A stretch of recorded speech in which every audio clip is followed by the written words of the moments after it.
Yeah. Okay. Right. You had your wires crossed? Okay.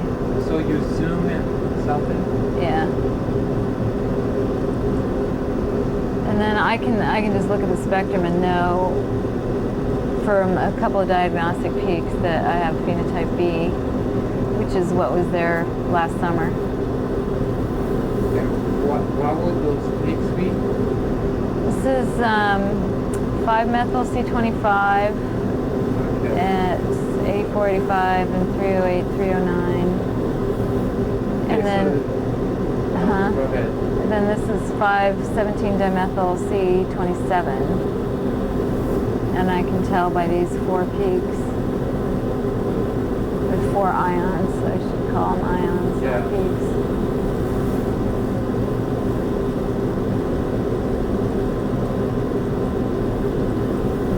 So you can tell that that's a B, right? Yeah. So the upper screen tells is a zoom This is of this is the chromatogram. Got it. The total ion chromatogram, but it's not the same kind of chromatogram that you get from an FID. It's based on the spectral data. It sums the abundances. There's like a z-axis. I got it. And so every time, at any given point in time when you double click on the chromatogram, you'll get the spectrum, which is summed at this point, and it gives you that abundance. And so the bottom one. And so when I click on this, at this given time, there's something going through the detector, and it's a molecule that has broken in a characteristic way for that particular structure, molecular weight, whatever the molecule is. When it goes through the detector, it's ionized and it breaks.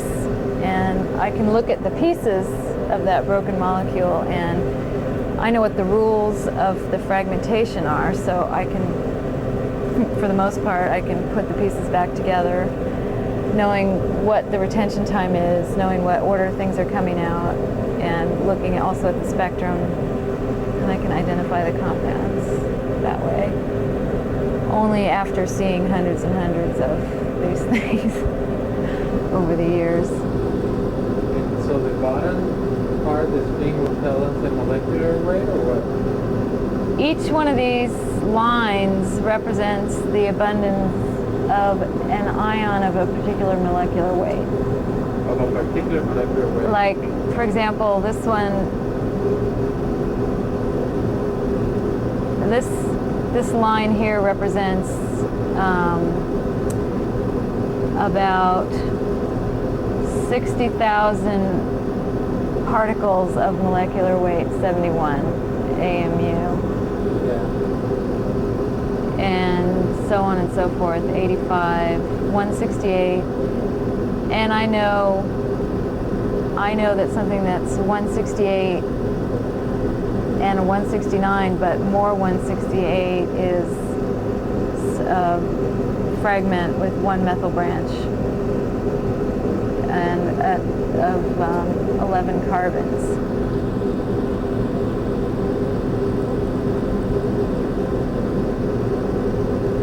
And I could draw, if it were something that I'd never seen before, I could draw it out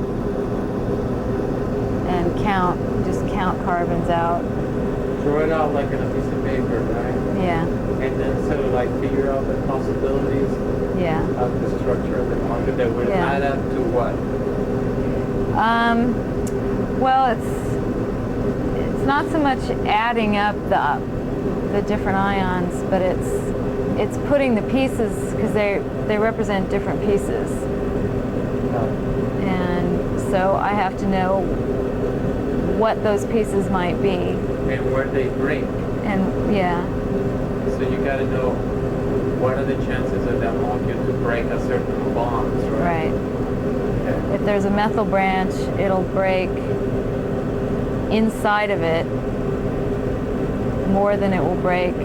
Well, it's hard to explain, but